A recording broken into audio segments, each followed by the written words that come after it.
Rifkin here on Times Radio. It is 27 minutes to 11. Now, when Maiwand Banerjee was 16, he wanted to become a suicide bomber for the Taliban. That's a startling sentence, but it's also the opening line of his remarkable memoir, Delusions of Paradise, Escaping the Life of a Taliban Fighter. It tells the extraordinary story of how he was drawn into extremism and how he found his way out of it. And Maiwand Banerjee joins me now. Maiwand, your upbringing, Maiwand, the situation you were born into, how you found yourself in a refugee camp in Pakistan. Okay, thank you. So I was born in a Western city slum in Kabul. I don't exactly remember my date of birth, but my mom told me that I came to this miserable world around the time when the Russian invaded Afghanistan. So that was in 1980. So I had a bit of a rough childhood and was constantly bullied in the street as well. No. Yeah, I was about 12 years of age when the American-backed Mujahideen took over and the communist-backed regime, collapsed. And then this erupted a severe civil war, and then I remained stranded in the midst of civil war for over 2.5 years, where I saw the best and the worst of humanity. The horror that I witnessed in that war, no child should ever have to see it again. So, the long story short, I was about 14. I fled with my family to refugee camps at the border of Afghanistan and Pakistan. So that refugee camp, it was named Shamshati Refugee Camp. It was one of the 150 refugee camps that had been built for 3 million Afghan refugees. So at that time, the Russian had been defeated, but people living in those refugee camps were still drunk with euphoria of jihad, seeing a divine hands in their kind of victory. Those refugee camps were extremely infused with religious fervor.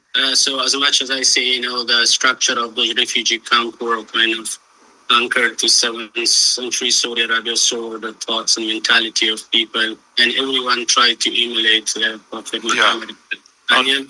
Yeah. Understood. Look, something that's very striking from your story is that you weren't drawn towards the Taliban because you were a particularly violent person. You describe yourself as sensitive and vulnerable. And it makes me wonder if we misunderstand altogether the sorts of people who become radicalized. Why do you think you were so drawn to the idea of being a Taliban fighter? To be honest, it would be kind of a mix of factors. It could be just personality factors and also socio-political factors, migratory factors, environmental factors as well. So in those refugee camps, as I mentioned as well, the only school available were madrasas, religious seminaries. I had no other option, to get admission into madrasas. When you just get admission into madrasa Islamic seminary, basically you're walking into an ideological echo chambers of the past there. So in madrasa, I was basically kind of taught that apostate should be killed, Islam should dominate the world, Muslims were superior to non-Muslims, and it was every Muslim's obligations to establish Sharia. And we needed armed jihad in order to do this. And if we achieved martyrdom in that cause, we would have achieved the biggest honor in Islam. With the first drop of our blood, all sin will be forgiven, and you will be given the best place in paradise there. And then a lot of the mullahs will back this up with Quranic verses that says that shaheed or martyrs remain alive, their body remains intact, and they never die, or God has purchased from the believer their properties in their soul in exchange for paradise. Yeah.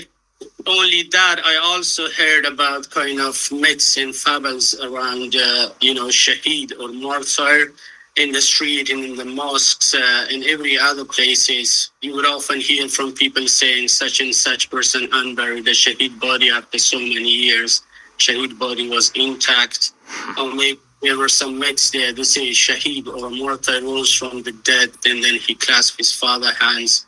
Or maybe dog kind of refused to eat shaheed's bodies, or spoke and attacked the communists. I really feel for those kind of myths. And in the meantime, I would attend, jihadi conferences, jalasa that they used to call it. There, we were fed a lot of fables, presenting the Western world as savage, cruel, sure. and they were blaming, all shortcoming in Muslim world, on kind of infidels in Western. Understood. So there's a lot happening. But you also described the moment that you first carried a gun and you suddenly felt respected. How did that factor in all the arguments that were influencing you? Because that must have been a powerful experience.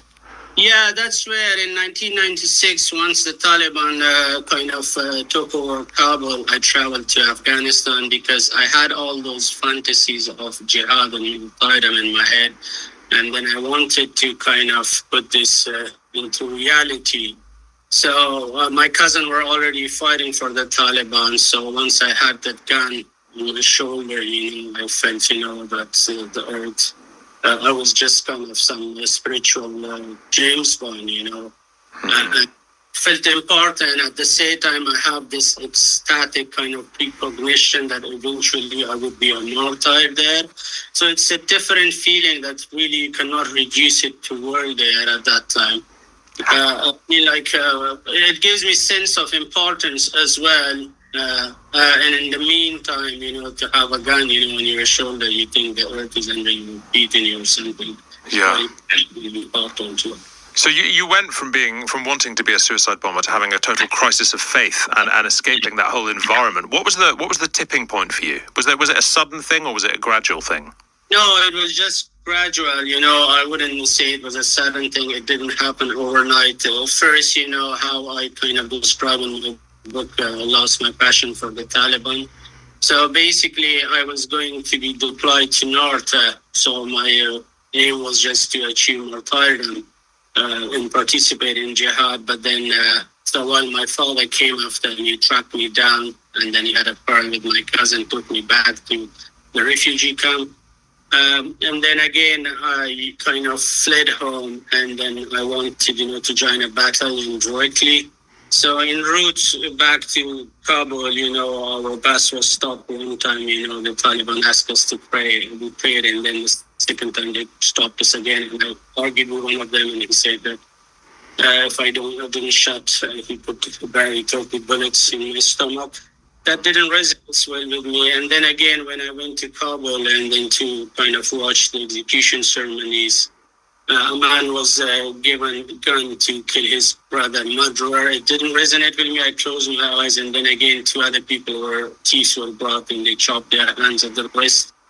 Again, those were really kind of, I was finding it horrific.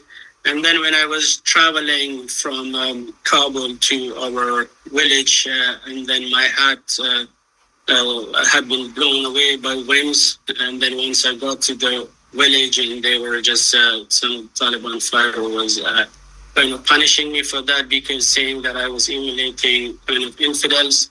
So a series of events took place. I just lost for the Taliban, but then how I kind of lost my faith in this entire ideology, it happened in increments. So all the questions, was a small crack in my faith. But most importantly, when I was exposed to kind of reading books outside jihad. And then what happened as well, when I came back as well, I wanted, kind of to get admission in Haqqani Madrasa, but the admissions were closed for that year. I put my name for the second year. Sure. So as I was sitting there, my father was hounding me that I have to do something with my life. And then I got admission in a school away from the refugee camp. That school taught me all of that. Maiwand, your journey to the UK was extraordinary. It took you over, you were imprisoned in Lahore, you had periods of uncertainty in Russia. When you arrived in Cardiff and Swansea, when you came to Britain, what surprised you most about life here? Yeah, initially I was just like a fish out of the tank. For example, the air, the people, the roads, everything was new to me. They were very clean. And to be honest, everything was a cultural shock for me. Even when I just saw the canned food for animal, I thought that was for human consumptions. I really loved it and I liked it. I think, everyone had freedom. There was no such things, as constant surveillance. But again, it's just, it was a total shock, it's just, you're exploring a new world, sometimes you think it's just a dream, Look, it's a remarkable story. I wish we had more time to talk about it. Maiwand Banerjee, thank you very much indeed. Great to speak to you. And the book, Delusions of Paradise, is available to order at the Times Bookshop, where Times Plus members can get a 20% discount. Just visit timesbookshop.co.uk. Maiwand Banerjee, thank you very much indeed. Up next, I will be speaking to the author Amanda Craig. This is Hugo Rifkin here on Times Radio.